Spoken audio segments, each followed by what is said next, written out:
하나님의 말씀은 요한복음 2장 1절에서 4절입니다. 한 목소리로 합독하도록 하겠습니다. 사흘째 되던 날 갈릴리 가나에 혼례가 있어 예수의 어머니도 거기 계시고 예수와 그 제자들도 혼례의 청함을 받았더니 포도주가 떨어진지라. 예수의 어머니가 예수에게 이르되 저들에게 포도주가 없다 하니 예수께서 이르시되 여자여 나와 무슨 상관이 있나이까? 내 때가 아직 이르지 아니하였나이다. 아멘. 여러분 안녕하세요. 반갑습니다. 드디어 요한복음의 본론 부분에 들어왔습니다. 본론은요, 크게 세 부분으로 나눌 수 있죠. 첫 번째 부분은 오늘 본문부터 11장까지 예수님이 행하신 7개의 표적을 중심으로 예수님이 자신을 계시하는 내용들입니다. 그래서 표적들의 책이라고 하기도 합니다. 두 번째 부분은 12장부터 17장까지인데요. 예수님이 예루살렘에 입성하셨을 때부터 체포되기 전까지의 일들을 중심으로 해서 예수님의 교훈의 말씀들을 기록하고 있습니다. 그래서 강화의 책이라고 하기도 합니다. 그리고 마지막 세 번째 부분은요, 18장부터 20장까지인데요. 예수님이 체포되고 신문을 당하시고 십자가에서 죽으시고 부활하신 내용들을 담고 있습니다. 그래서 영광의 책이라고 부르기도 합니다. 그 첫 번째 부분인 표적들의 책에는요, 7개의 표적들이 기록되어 있고요. 예수님이 행하신 표적이 7개밖에 없다라는 것이 아니라 창조의 숫자인 7의 의미를 담아서 예수 그리스도의 새 창조 사역을 설명해 주고 있는 것이죠. 그러면 표적이라는 게 무엇일까요? 성경을 읽다 보면 이적, 기적, 표적 이런 단어들이 나오죠. 다 같은 단어 같은데요, 의미나 강조점이 조금씩 다릅니다. 이해를 돕기 위해서 간단하게 정리해 드리도록 하겠습니다. 이적이라는 것은요, 테라스라는 단어인데요, 경이로움 혹은 놀라움이라는 의미입니다. 놀라움을 자아내는 기현상들이죠. 영어로 하면 원더가 됩니다. 원더우먼 아시죠? 원더풀 할 때도 마찬가지입니다. 이 원더예요. 그래서 하나님에 대한 경외심을 갖게 하는 거죠. 보는 사람의 감정적인 반응에 초점이 있습니다. 그리고 기적이라는 것은요, 디나미스라는 단어예요. 힘 혹은 능력이라는 거죠. 여기서 다이나마이트가 나왔습니다. 초자연적인 현상을 의미하고 있죠. 영어로 하면 파워 혹은 미라클이 되겠죠. 그래서 하나님의 임재와 통치가 실제로 이루어지고 있음을 보여주시는 거예요.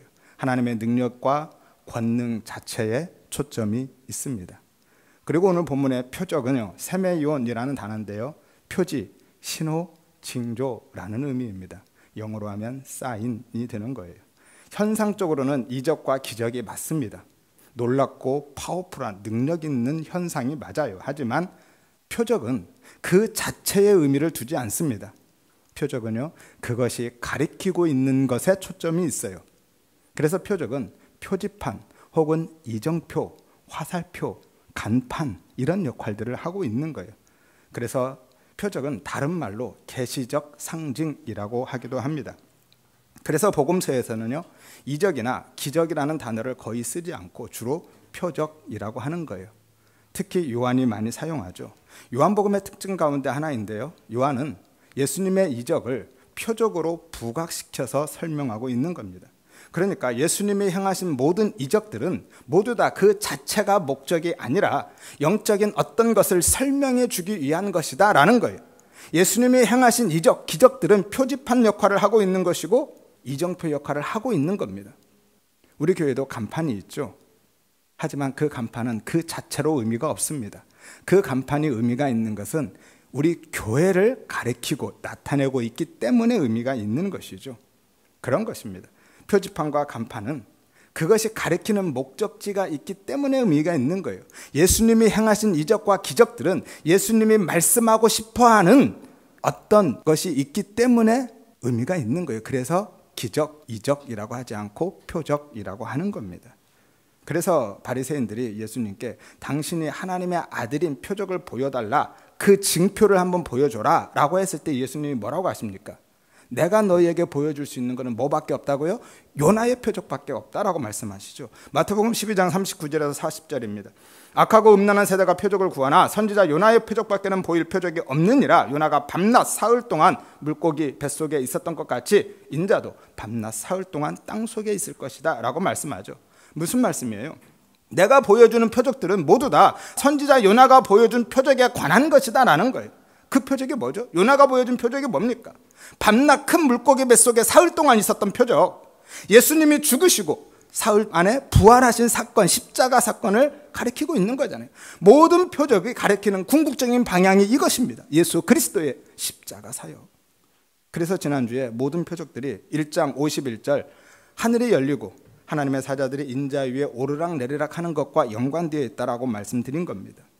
예수님이 하늘을 열고 하늘과 땅을 연결하는 유일한 중보자시다, 구원자시다 라는 것을 보여주는 거예요.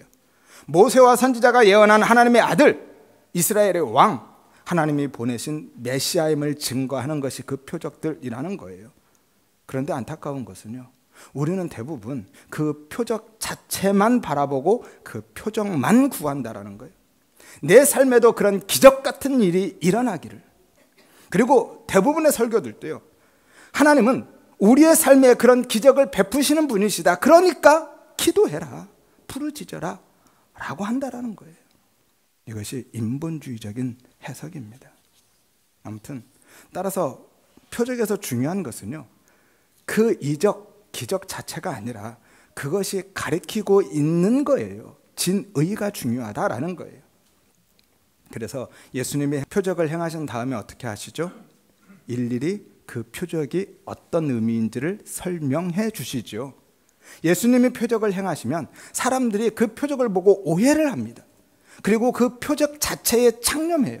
그래서 예수님이 야 그거 아니야 라고 그 의미가 무엇인지를 다시 설명해 주십니다. 그래서 오늘 본문에서 물로 포도주를 만드신 다음에 3장과 4장에 가면 니고데모와 사마리아 여인의 이야기를 통해서 설명해 주시는 거예요. 구원은 너희의 조건과 공로에 의해서 주어지는 게 아니라는 것을요.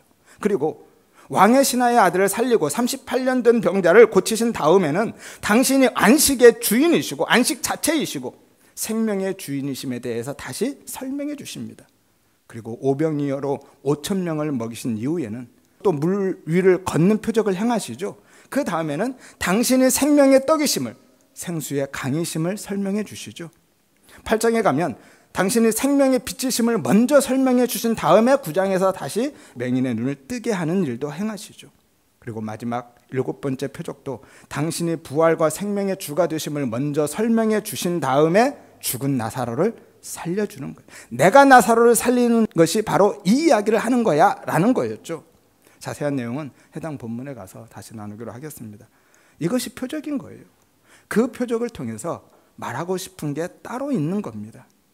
팁을 하나 드리면 사도들이 이적을 행하고 기적을 일으킨 것도 마찬가지죠. 그 자체가 목적이 아니라 진리를 설명하고 복음을 확증시키기 위한 겁니다. 왜냐하면 당시에는요, 복음이 체계적으로 설명된 책이 없었고 그 복음을 가르쳐줄 사람도 없었기 때문에 눈으로 직접 보여주는 거예요. 하지만 지금은요, 이미 성경에 복음이 정확하게 기록되어 있고 그 진리의 말씀을 체계적으로 가르쳐주는 사람도 있습니다. 게다가 성령님이요, 직접 내주하시면서 깨닫게 하시고 이해시켜 주시잖아요. 그래서 이제 우리는 기적으로 예수를 보는 사람들이 아니라 믿음으로 예수를 보는 사람들인 거예요. 물론 아직도 그런 일들이 없지는 않습니다. 필요하면 하나님은 언제든지 표적을 행하고 보여주시죠. 하지만 그것은요, 어디까지나 개인의 필요와 유익을 위한 것이 아니라 복음의 확증을 위한 것이고, 그래서 지극히 개인적이고 제한적이고 일시적으로 일어나는 겁니다. 성령운동하는 사람들이 이야기하는 것처럼 일반적이고 보편적으로 상시적으로 일어나지 않습니다. 심지어 당시에도요, 자신의 손수건과 앞치마만 얹어줘도 병이 낫고 귀신이 떠나가는 일을 행했던 바울조차도 자신의 병을 혹은 디모데의 병을 고치지 못했습니다. 성령님은요, 우리가 내 필요와 유익을 따라서 언제든지 부릴 수 있는 영이 아닌 거예요. 우리는 다만 은혜를 구하고 은혜에 맡겨 드리는 겁니다. 하지만 확실한 것은요, 하나님은 오롯이 우리의 육적 필요와 유익을 위해서는 이적을 행하지 않으십니다. 예수님도 당신이 그리스도이심을, 메시아임을 드러내고 나타내기 위해서, 복음을 확증시키기 위해서, 구원을 위해서 표적을 행하셨습니다. 그래서 이적이나 기적이라고 하지 않고 표적이라고 하는 거예요. 요한복음 20장 30절에 31절에 예수께서 다른 표적도 많이 행하셨는데 오직 이것을 기록한 것은 예수님이 행하신 표적들이 많다라는 거예요. 하지만 요한이 어떤 의도와 목적을 가지고 7개만 선별해서 기록했다라는 거죠. 왜죠? 너희로 예수께서 하나님의 아들 그리스도이심을 믿게 하려고, 또 너희로 믿고 그 이름을 힘입어서 생명을 얻게 하려고. 이것이 표적의 궁극적인 이유이고 목적이죠. 모든 표적은 예수님이 하나님의 아들 그리스도 메시아이심을 믿게 하려는 겁니다. 그런데 우리에게 기적이 왜 필요합니까? 예수가 믿어지는 것 자체가 이미 기적이 우리 안에 일어난 것 아닌가요? 그래서 지금은 우리가 표적인 겁니다. 복음이 확증된 우리가 예수를 가리키고 예수를 드러내고 나타내는 표적인 거예요. 그리고 내가 예수를 믿고 있는데, 내 안에 이미 복음이 확증되었는데 무슨 기적이 더 필요하냐고요. 가난하면 어떻고, 몸이 좀 약하면 어떻고, 병이 들었으면 어떻습니까? 무슨 상관이죠? 하나님이 나의 부유함이 되시고 나의 약함을 통해서 강함으로 일하신다면서요. 그게 왜 중요합니까? 따라서 내가 정말 예수를 믿는다면 눈에 보이는 이적과 표적에, 기적에 창념하지 마시고 그 믿음의 눈으로 예수를 바라보시기를 바랍니다. 내 안에 복음이 확증되었음에도 불구하고 오롯이 내 필요와 유익을 위해서 이적을 찾고 기적을 쫓고 있다면 둘 중에 하나입니다. 내가 알고 있는 복음이 다른 복음이든지, 아니면 여전히 어린아이 신앙에 머물고 있든지. 이제 본론으로 들어가도록 하겠습니다. 본문은요, 사흘째 되던 날로 시작하죠. 그럼 몇 번째 날이죠? 7번째 날이죠. 요한복음 1장 19절에서 28절에 세례 요한이 예수님을 증언한 날이 첫 번째 날이죠. 그리고 세례 요한이 예수님을 하나님의 어린 양으로 소개한 날이 두 번째 날입니다. 예수님이 세례 요한의 두 제자와 베드로를 부르신 날이 세 번째 날이고, 다시 빌립과 나다나엘을 부르신 날이 네 번째 날이죠. 그리고 오늘 본문 그날로부터 세 번째 날이니까 7번째 날인 겁니다. 요한은요, 의도적으로 예수님이 첫 번째 표적을 행하신 날을 7번째 날로 맞추고 있는 거예요. 왜냐하면 창조의 7번째 날이 창조를 완성한 날이고 모든 만물이 각자의 위치에 있게 된 안식의 날이기 때문이죠. 이를 통해서 요한은요, 예수님이 우리를 새롭게 창조하는 창조주이시고 예수 안에만 진정한 안식이 있음을 보여주고 있는 거죠. 그런데 그날을 그냥 7번째 날이라고 기록하면 되는데, 요한은 굳이 그날을 왜 세 번째 날, 사흘째 되는 날로 기록하고 있을까요? 그 사흘째 되는 날에 또 다른 의미를 함의하고 있기 때문이죠. 어떤 의미입니까? 사흘, 3일. 어떤 의미죠? 예수님의 부활을 함의하고 있는 거예요. 예수 그리스도의 부활의 날을 상징하고 있기 때문에 굳이 사흘째 되는 날로 이야기하고 있는 겁니다. 예수님은 누누이 말씀하셨죠. 당신이 고난을 받아서 죽임을 당하고 제3일에 또는 사흘 만에 살아날 것이라고요. 다 읽어드릴 수는 없는데요, 집에 가셔서 한번 확인해 보시라고 제가 성경 구절만 말씀드리겠습니다. 마태복음 16장 21절, 17장 23절, 20장 19절, 마가복음 8장 31절, 9장 31절, 10장 34절, 누가복음 9장 22절, 18장 33절. 집에 가서 꼭 확인해 보시기를 바랍니다. 그래서 요한복음 2장 19절에는 너희가 이 성전을 헐어라, 내가 사흘 동안에 일으킬 것이다 라고 하신 거예요. 성전된 당신의 죽음과 부활에 대한 이야기를 하고 있는 거죠. 또 4장에 가면 왕의 신하의 아들을 살린 것도요, 사흘째 되는 날이죠.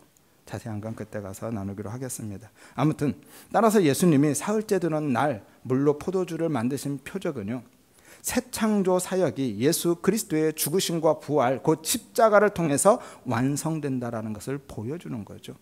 영원한 생명과 안식은 우리에게 그렇게 주어지는 겁니다. 예수 그리스도의 십자가를 통해서. 그리고 그곳이 갈릴리 가나인 것은요, 생명의 빛이 어둠을 뚫고 들어오는 것에 대한 상징으로 주고 있는 거예요. 왜냐하면 갈릴리는요, 당시에 아무도 알아주지 않는, 선지자들도 거의 사역을 하지 않았던 시골 마을이었을 뿐만이 아니라 무엇보다도 그들에게는, 유대인들에게는 갈릴리가 이방의 땅 혹은 어둠의 땅으로 인식되었기 때문인 거예요. 갈릴리는 원래요, 누구의 땅입니까? 스불론과 납달리 지파의 땅이죠. 그들은 신앙에서 가장 멀어졌던 지파들입니다. 탈무드에서는요, 갈릴리 사람들은 율법을 모르는 자로 묘사할 정도인 거예요. 북이스라엘이 아수르에게 멸망당했을 때 가장 먼저 점령당해서 이방화되었던 땅이 갈릴리예요. 그래서 선지자 이사야는요, 갈릴리를 어둠의 땅, 사망의 그늘질 땅, 이방의 땅으로 예언하죠. 이사야서 9장 1절에서 2절입니다. 옛적에 여호와께서 스불론 땅과 납달리 땅이 멸시를 당하게 하셨더니 라고 하죠. 어디입니까? 갈릴리죠. 후에는 이방의 갈릴리를 영화롭게 하셨느니라. 갈릴리를 뭐라고 부르고 있어요? 이방의 갈릴리, 이방의 땅이죠. 흑암에 행하던 백성이 큰 빛을 보고 사망의 그늘진 땅에 거주하던 자들에게 빛이 비치었다라고 하죠. 백성들이 흑암에 행하던 땅, 사망의 그늘진 땅 어디죠? 갈릴리예요. 그들에게 큰 빛이 비춰줄 것이다 라고 이사야가 예언했다라는 거예요. 그래서 예수님이 큰 빛이고 생명의 빛이신 예수님이 공생애를 시작하면서 어디에서요? 갈릴리에서 첫 번째 표적을 행하고 계신 겁니다. 이 말씀을 이루시려고요. 단순히 제가 추측하고 있는 것이 아니라 성경이 그렇게 말씀하셔요. 마태복음 4장 12절에서 16절이죠. 예수께서 나사렛을 떠나 스불론과 납달리 지경 해변에 있는 가버나움에 가서 사시니 어디예요? 갈릴리죠. 이는 선지자 이사야를 통하여서 하신 말씀을 이루려 하심이라. 예수님이 선지자 이사야의 예언을 이루려고 그렇게 하셨다라는 거예요. 일러소되 스불론 땅과 납달리 땅과 요단강 저편 해변길과 이방의 갈릴리여, 이방의 갈릴리여. 흑암에 앉은 백성이 큰 빛을 보았고 사망의 땅과 그늘에 앉은 자들에게 빛이 비추었다 하셨느니라 라고 말씀하죠. 어떻습니까? 성경은요, 한치의 오차가 없습니다. 정말 바늘 하나 들어갈 틈도 없습니다. 성령님이 쓰셨기 때문이죠. 하나님의 말씀이기 때문인 거예요. 그래서 예수님이 갈릴리에서 첫 번째 표적을 행하셨어요. 예창조의 첫째 날에 어둠뿐인 땅에 빛이 뚫고 들어온 것처럼 새 창조의 첫째 날에 어둠의 땅, 사망의 땅에 생명의 빛이 뚫고 들어온 것을 한 장의 그림으로 보여주고 계신 겁니다. 예수 그리스도를 통해서 시작된 새 창조 사역, 구원 사역을 보여주고 계신 거예요. 그리고 그날이, 예수님이 물로 포도주를 만드신 그날이 다른 장소가 아니라 그냥 만찬자리나 절기나 명절의 잔칫자리가 아니라 혼례, 혼인잔칫날인 것은요, 예수 그리스도의 십자가 구원사역이 완성되는 종말론적인 어린 양 혼인잔치에 대한 예언적 성취로 그렇게 하고 계신 겁니다. 이사야서 25장 6절에서 8절이죠. 만군의 여호와께서 이 산에서 만민을 위하여 기름진 것과 오래 저장하였던 포도주로 연회를 베푸리니 곧 골수가 가득한 기름진 것과 오래 저장하였던 맑은 포도주로 할 것이며 또 이 산에서 모든 민족의 얼굴을 가린 가리개와 열방 위에 덮인 덮개를 제하시며 사망을 영원히 멸하실 것이라. 주 여호와께서 모든 얼굴에서 눈물을 씻기시며 자기 백성의 수치를 온 천하에서 제하실 것이라고 말씀하죠. 이것이 예수 그리스도의 십자가 사역에 대한 예언이죠. 이 말씀은 너무 중요한 말씀이라서 간단하게라도 설명드려야만 할 것 같습니다. 나중에 꼭 다시 읽어보시고 반복해서 한번 들어보시기를 바랍니다. 6절에 여호와께서 기름진 잔치를 베푸시는데 무엇으로 하신다고요? 맑은 포도주로. 이것이 오늘 본문에 물로 된 포도주죠. 그래서 어떻게 됩니까? 7절에 우리의 얼굴에 가린 가리개와 덮개를 제거하시겠다고 하죠. 이 가리개는 싹의 휘장이라는 의미죠. 진리를 보지 못하게 하는 영적인 무지와 율법주의에 대한 상징인 거예요. 그리고 덮개는요, 부어 만든 것이라는 의미입니다. 우상이죠. 그리고 씌운 것이라는 의미도 있어요. 이스라엘의 우상 숭배와 그들을 덮고 있는 죄와 사망의 권세에 대한 상징이죠. 이것은 예수님의 십자가로 하나님과 우리를 가로막고 있는 모든 장벽, 영적인 무지와 율법들, 죄와 사망의 장벽을 완전히 제거하실 것을 의미하고 있는 거예요. 그래서 예수님이 십자가에서 죽으실 때 무슨 일이 일어났어요? 휘장이 찢어지잖아요. 하나님과 우리 사이를 막고 있는 휘장이 찢어지는 겁니다. 그리고 8절에 사망을 영원히 멸하실 것이라고 하시죠. 사망을 죽이십니다. 사망을 영원히 죽여버리는 거예요. 그래서 우리의 눈에서 눈물을 씻기시고 우리의 수치를 제거하신다라고 말씀하죠. 고린도전서 15장 54절에 이 말씀을 이렇게 설명합니다. 이 썩을 것이 썩지 아니함을 입고 이 죽을 것이 죽지 아니함을 입을 때에 사망을 삼키고 이길 것이다 라고 기록된 말씀이 이루어질 것이다 라고 하죠. 바울이요, 이 이사야서 25장 6절에서 8절 말씀을 그대로 인용하면서 우리의 부활을 설명해 주고 있는 거예요. 그리고 마지막 9절에서 구원의 하나님을 고백하고 기뻐하고 즐거워하죠. 이것이 예수 그리스도의 십자가 사역, 새 창조 사역인 거예요. 그래서 종말에 있을 어린 양의 혼인잔치가 우리에게는 말 그대로 잔칫날이 되는 거예요. 이것이 구원의 완성이죠. 유대인들은요, 이 이야기를 들을 때 금방 알아들었습니다. 그들은 너무나도 잘 알고 있는 말씀이었거든요. 그리고 그런 날이 오기를, 그런 메시아가 오기를 학수고대하고 있었기 때문에 알아들을 수밖에 없는 거예요. 그래서 예수님의 갈릴리 가나에서 혼인잔치에서 물로 포도주를 만드신 거죠. 새 창조 사역을 시작하신 겁니다. 그리고 요한은 이 표적을 통해서 마지막 날에 있을 종말의 잔치가 예수 안에서 이미 시작되었음을 이야기하고 있는 거죠. 마태복음 9장 15절입니다. 예수께서 그들에게 이르시되 혼인집 손님들이 신랑과 함께 있을 동안에는 슬퍼할 수 있느냐라고 하시죠. 무슨 이야기입니까? 이미 혼인잔치가 시작돼 있고 당신이 그 신랑으로 오셨다라는 거죠. 정말의 어린 양 혼인잔치가 예수님이 오심으로 이미 시작되었고 진행되고 있는 거예요. 완성된 종말이 역사를 뚫고 들어와 버린 겁니다. 원래 이 어린 양의 혼인잔치는 종말 이후에 있을 거잖아요. 그런데 이미 시작되었고 진행되고 있습니다. 그 완성된 종말이 역사를 뚫고 들어온 거죠. 그래서 요한은 이 새 창조의 표적을 11절에서 첫 번째 표적으로 소개하면서 첫 번째를 강조해 주고 있는 거예요. 첫 번째가 뭐예요? 첫 번째, 아르케라는 단어죠. 시작, 기원. 어디서 들어보셨죠? 어디서 들어보셨어요? 요한복음 1장 1절, 태초에 말씀이 계시니라. 이게 아르케입니다. 태초에, 첫 번째.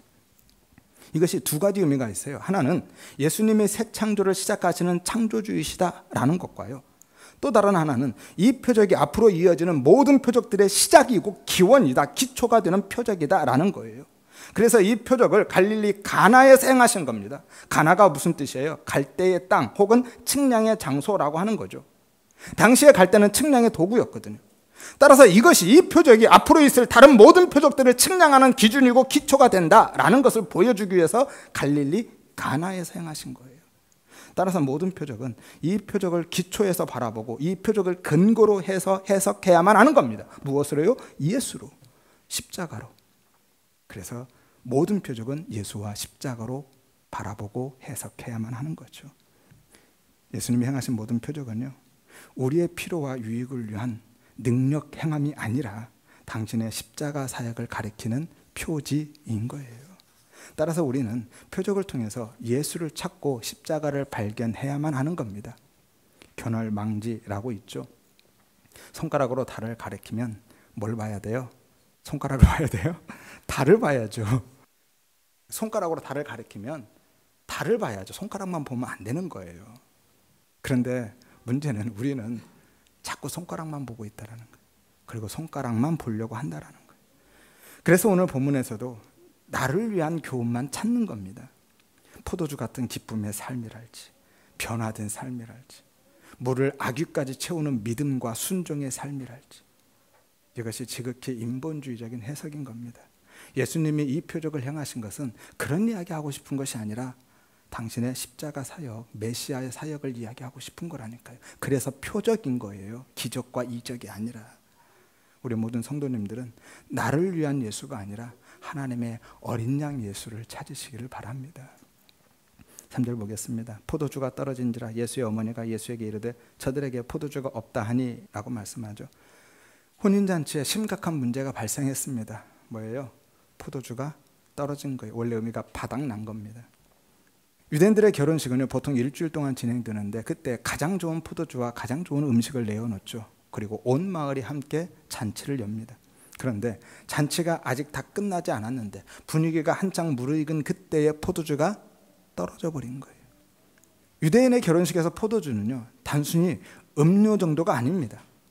그 포도주는 언약의 징표이고요, 축복의 상징이고 기쁨과 생명을 의미하고 영원한 혼인잔치에 대한 예표로 포도주가 나오는 거예요. 당시의 랍비들은요, 포도주가 없으면 기쁨도 없다고 말했을 정도로 잔치에서 포도주는 절대로 없어서는 안 되는 겁니다. 잔치에서 포도주가 떨어졌다는 건 한마디로 잔치 끝났다라는 거예요. 그러니 문제가 심각해진 겁니다. 그래서 예수님의 어머니가 그 사실을 예수님께 이야기하죠. 포도주가 없다고. 팁을 하나 드리면, 요한이 여기에서 마리아라는 이름 대신에 예수님의 어머니라고 기록하고 있는 것은요, 요한이 자신의 이름도 그렇게 감추었죠. 역시 마찬가지입니다. 모든 시선을 예수 그리스도께만 집중시키기 위함이고요. 또 하나는 하나님의 나라는요, 혈연 관계가 아니라, 혈연 공동체가 아니라 믿음의 공동체다라는 것을 함의하고 있는 거죠. 아무튼 마리아가 그런 사실을, 포도주가 떨어졌다라는 것을 예수님께 이야기하고 있다라는 것은요, 또 그녀가 그 잔치자리에 관계자 중에 한 사람이라는 것에 대한 것을 이야기하고 있는 거죠. 그래서 마리아는 처음부터 그 자리에 있었던 거예요. 1절에 보면 예수님의 어머니도 거기 계셨다라고 하죠. 이 계시다라는 게 예의미 동사죠. 있다, 존재하다. 시제가 미완료 시제입니다. 그러니까 마리아가 처음부터 계속 그 자리에 거기에 있었다라는 거죠. 하지만 어머니의 부탁을 받은 예수님은 이런지하에 거절해버리죠. 4절 보세요. 여자여, 나와 무슨 상관이 있습니까? 라고 하죠. 팁을 하나 더 드릴까요? 여기서 여자여라는 것, 예수님이 어머니를 여자여라고 부릅니다.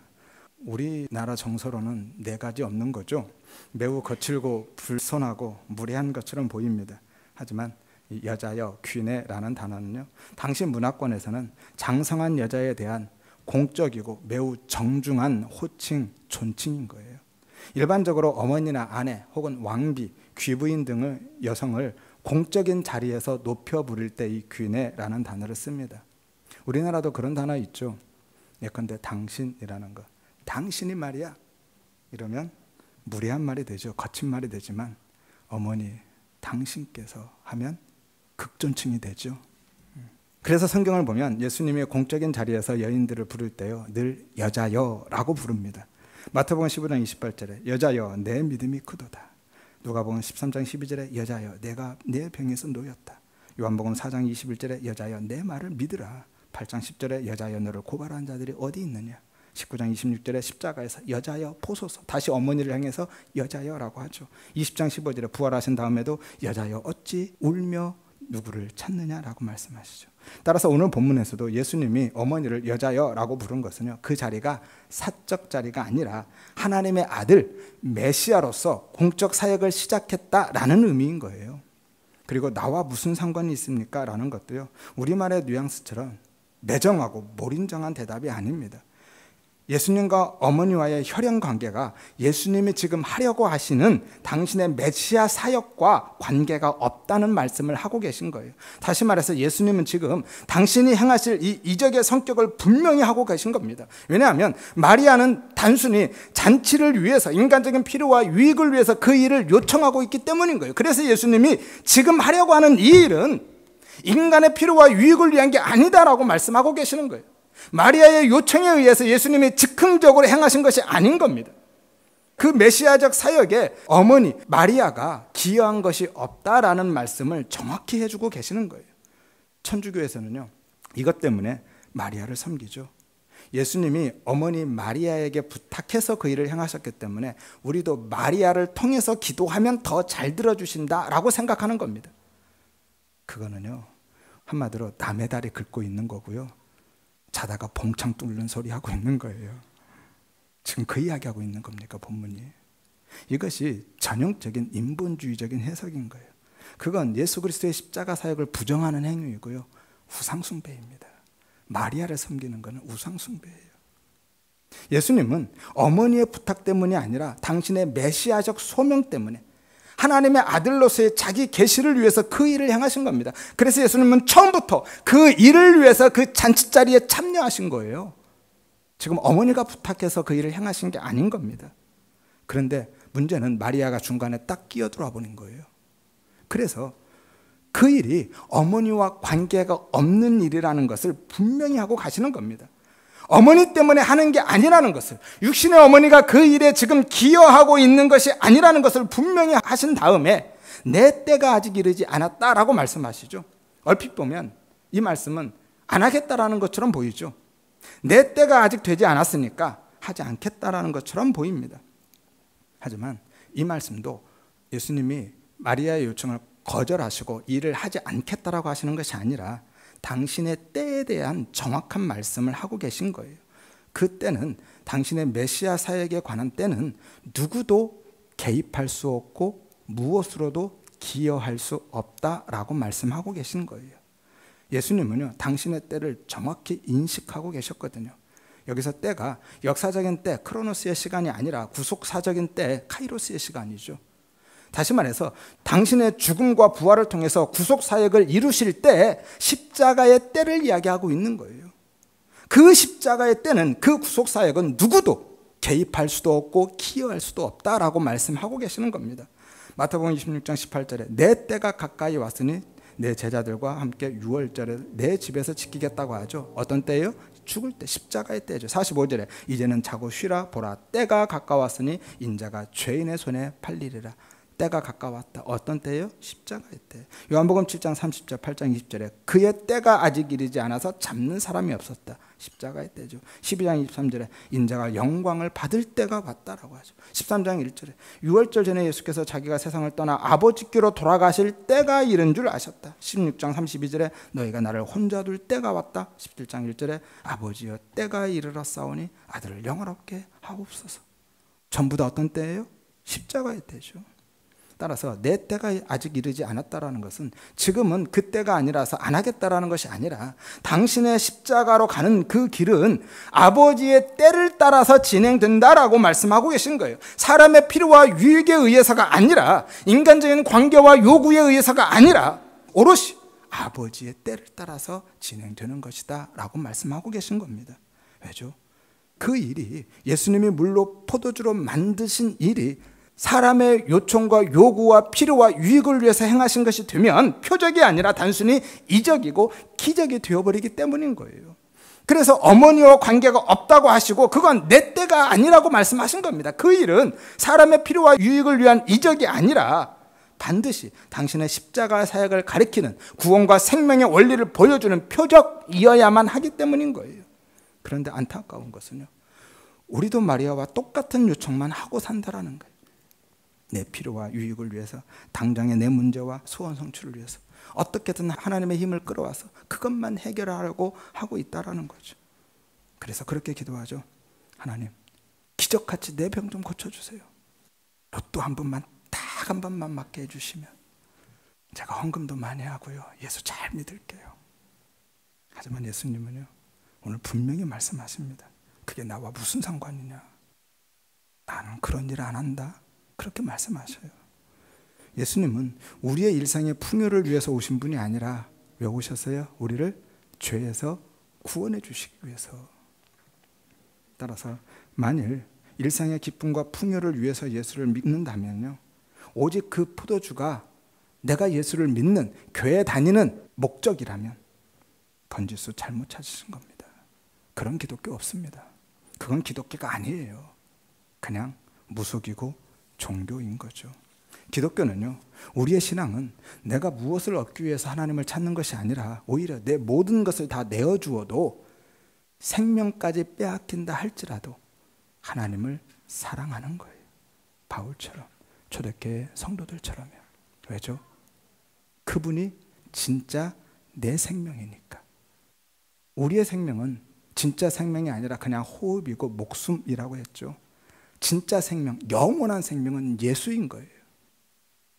그런데 우리는 내 생명, 그리고 내가 생명처럼 여기는 다른 것이 있기 때문에 예수가 생명으로 여겨지지 않는 것이죠. 하지만 이게 진짜 기독교입니다. 무엇을 얻기 위해서 하나님을 찾는 것이 아니라 모든 것을 다 내어주어도 그냥 하나님을 사랑하는 것, 그분이 내 생명이니까. 이게 기독교인 거예요. 그리고 우리의 신앙이 바로 이겁니다. 따라서 오직 그 포도주만 구한다면 그건 기도 아닙니다.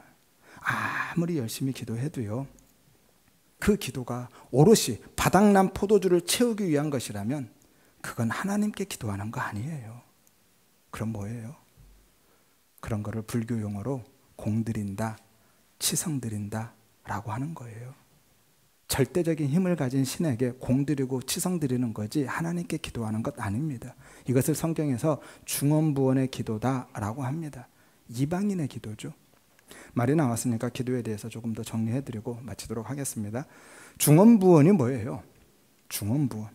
어떤 소리인지 의미 파악이 잘 안 되는 소리가 아니라 같은 말을 반복하는 게 중언부언입니다.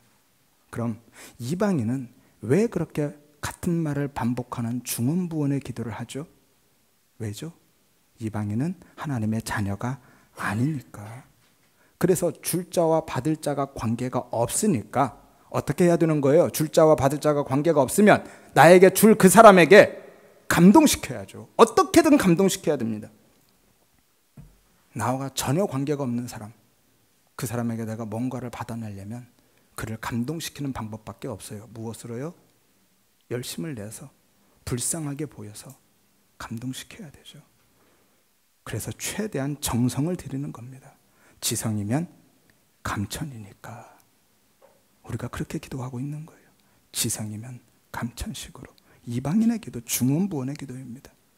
그래서 열심히 새벽 기도도 하고 철야 기도도 하죠. 그래서 안 주시면 어떻게 해요? 포기합니까? 아니죠. 굶을 거야. 금식합니다. 주실 때까지 굶겠다라는 거죠. 여러분, 그게요, 갈멜산에서 바알과 아세라 선지자들이 자기 몸을 해하면서까지 기도했던 것과 뭐가 다르죠? 이게 공드리는 기도고 치성드리는 기도인 거예요. 하지만 우리는 이방인이 아니잖아요. 영적 고아가 아니잖아요. 하나님의 자녀임을 믿으시기를 바랍니다. 자녀는요, 필요한 무엇을 얻기 위해서 부모를 감동시키지 않습니다. 그럴 필요가 없어요. 왜죠? 자녀니까 마땅히 받는 겁니다. 우리의 정성의 수준으로, 우리의 행위의 수준으로 받는 것이 아니라 자녀의 신분으로 마땅히 받는 거예요. 여러분, 어떤 수준도요, 자녀의 신분을 넘어설 수는 없습니다. 그래서 마태복음 6장 7절에 예수님이 이렇게 말씀하시죠. 기도할 때 이방인과 같이 중언부언하지 말라고 하시면서 그들은 말을 많이 해야, 정성을 들이고 감동시켜야 하나님이 들으실 것으로 생각한다라고 하신 거예요. 그리고 25절 이하에 뭐라고 하십니까? 먹을 것, 입을 것, 마실 것 걱정하지 말아라. 공중의 새를 보라, 들의 백합화를 봐라. 그들은 심지도 거두지도 곳간에 모아들이지도 않는데 하나님이 먹이시지 않느냐? 하물며 너희일까 보냐? 하늘에 계신 아버지께서 너희를 먹이고 입히고 기르지 않겠느냐? 그것들은 다 누가 구하는 거라고요? 이방인이 구하는 거다. 너희 하늘 아버지께서는 이 모든 것이 너희에게 있어야 할 것을 아신다. 아신다라는 건 뭐예요? 주신다라는 거잖아요. 마땅히 주시는 겁니다. 필요는 주시는 거예요. 그러니 너희는 그 나라와 의를 위해서 구하라는 거예요. 진리를 구하고 예수를 구해라. 그러면 그 모든 것은 어떻게 하겠다고요? 너희에게 더하겠다. 다 주겠다라는 거잖아요. 여러분, 우리의 기도는요, 내가 원하는 것 얻어내기 위해서, 내 뜻을 관철시키기 위해서 갈멜산의 바알과 아세라 선지자들처럼 하나님께 정성을 바치는 것 아닙니다. 그건 기도가 아니라 불교와 무속에서 하는 공드림이고 치성드림이라 말씀드렸죠. 그리고 그런 사람을 뭐라고 부르는 줄 아세요? 불신자다라고 하는 겁니다. 정말 많이 봐줘서 어린아이라고 할 수 있겠죠. 어린아이처럼 막무가내로 조르고 떼쓰는 거예요. 그거 기도 아닙니다. 한국교회가 왜 이렇게 시끄럽고 싸움이 많은 줄 아세요? 그런 어린아이들이, 한마디로 애들만 모여 있어서 그런 겁니다. 그게 아이들의 특징이잖아요. 아무 데서나 소리 지르고 싸우고 떼쓰고. 성숙한 어른은요, 아무 때나 아무 데서나 그렇게 고집 부리고 소리 지르고 싸우지 않잖아요. 아무튼 기도는 내 문제 해결과 소원 성취를 위해서, 내 말을 관철시키기 위해서 공드리고 치성드리는 것이 아니라 하나님의 말씀을 듣기 위해서, 하나님의 뜻을 분별하기 위해서 하는 것이고요. 아버지 하나님과 깊은 사귐과 교제를 위해서 하는 것이고요. 은혜의 통로이기 때문에 하는 겁니다. 그렇다고 우리의 필요를 위해서 이제는 전혀 기도하지 말아라, 그럴 필요 없다라고 말씀드리는 게 아닙니다. 당연히 우리의 필요를 기도해야 됩니다. 아니, 마땅히 기도하게 되어 있습니다. 자녀는 부모에게 필요한 것 이야기하잖아요. 다만 이방인처럼 지성이면 감천식으로 치성드리고 공드리는 그런 기도하지 말라라는 거예요. 어린아이처럼 조르고 떼쓰고 막무가내로 매달리는 그런 기도하지 말라라는 겁니다. 마태복음 6장 32절에 분명히 말씀하잖아요. 너희 하늘아버지께서 이 모든 것이 너희에 있어야 할 줄을 아신다. 따라서 아버지에 대한 믿음으로 아버지의 뜻에, 아버지의 때에, 아버지의 방법에, 그리고 그 은혜에 맡겨드리는 기도를 하시라라는 거예요. 그리고 그렇게 맡겨드렸으면 제발 조바심 내거나 근심, 걱정, 염려하지 마시길 바랍니다. 모든 것을 아시는 아버지께서 어련히 알아서 주시겠어요. 애들은 조바심 나죠. 왜 안 주나. 그런데 부모가 알아들었으면 다 생각이 있는 겁니다. 어련히 알아서 주겠습니까?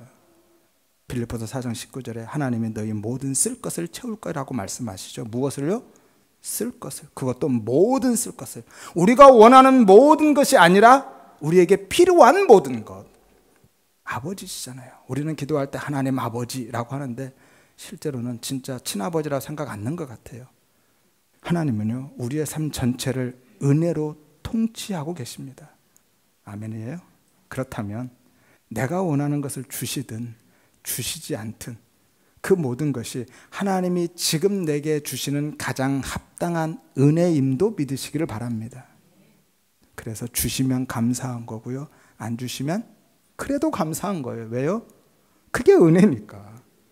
다 이해할 수 없지만 아멘 하셨잖아요. 하나님이 당신의 은혜로 내 삶 전체를 통치하신다고. 그러니 내가 원하는 것, 필요한 것 아뢰어서 하나님이 주시면 감사한 거고 안 주셔도 그게 은혜라니까요. 주셔도 은혜고 안 주셔도 은혜인 거예요. 내게 가장 합당한 은혜를 하나님이 주고 계신 겁니다. 그게 하나님의 은혜의 통치인 거죠. 따라서 우리 모든 성도님들은 불신자들처럼 공들이고 무속인들처럼 치성들이고 이방인처럼 고아처럼 지성이면 감천식으로 기도하지 마시고 아버지 하나님의 은혜 앞에 다 내어드리고 맡겨드리기를 바랍니다. 그리고 하나님이 어떤 선택과 결정을 하시든지 다 은혜로 받으시고 그 선택과 결정을 따라서 감사하며 살아가시기를 바랍니다. 나아가서 무엇보다도 그의 나라와 의를 위해서 진리를 깨닫고 예수를 그리스도로 생명으로 경험하는 그 은혜를 위해서 기도하시기를 바랍니다. 이게 진짜 우리가 기도해야 할 기도 제목인 거예요. 성경에서 구하라고 하는 것은요, 전부 다 이것 구하라고 하는 거예요. 한번 말씀드렸죠. 아이테오. 무슨 단어였어요? 채권자가 채무자에게 당당하게 요구하는 거였죠. 그래서 구하면 다 주신다, 반드시 주신다라고 하는 거예요. 왜죠? 하나님이 채무를 줬으니까. 어떤 채무예요? 언약의 채무, 언약의 빚. 우리에게 하나님이 언약의 빚을 지셨어요. 하나님이 먼저 그 언약을 해주셨거든요. 그래서 당당하게 구하는 겁니다. 그거 주세요라고.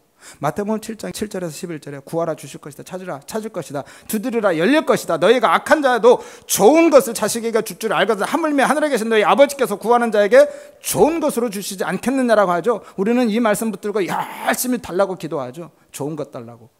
그런데요, 그 좋은 게 뭡니까? 내가 소원하는 것이 아니라 병행구절은 누가복음 11장 13절에 가면 구하는 자에게 무엇을 주신다고요? 성령을. 그 좋은 게 뭐예요? 성령. 왜냐하면 성령님이 진리의 영, 예수의 영이니까요.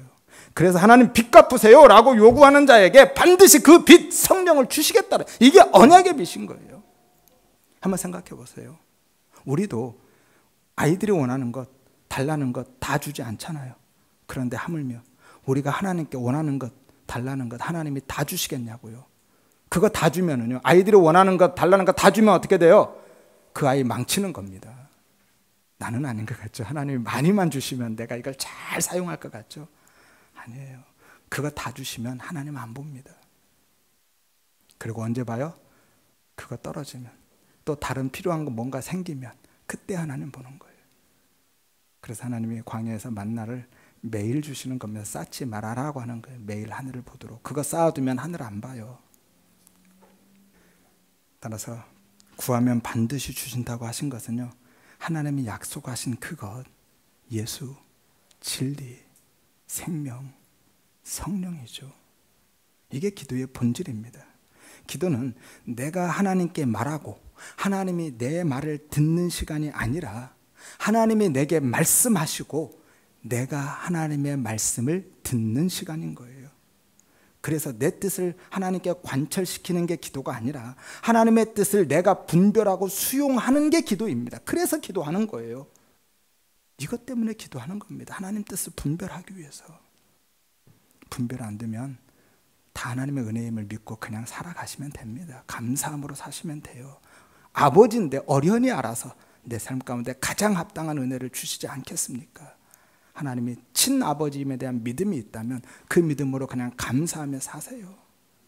따라서 우리 모든 성도님들은 그 은혜를 구하시기를 바랍니다. 일상의 풍요만을 위한 포도주가 아니라 일상을 위한 포도주는 아버지의 은혜 앞에 다 맡겨드리시고 오직 예수 생명의 은혜를 구하시기를 바랍니다. 하여서 예수 안에서 하나님의 때에 하나님의 방법으로 사는 은혜의 삶을 살아가시고 수준이 아니라 신분으로 사는 자녀의 삶을 살아가시고 무엇보다도 이제는 내가 예수를 가리키고 드러내고 나타내는 이 시대의 표적으로 살아가시기를 주의 이름으로 축원드립니다.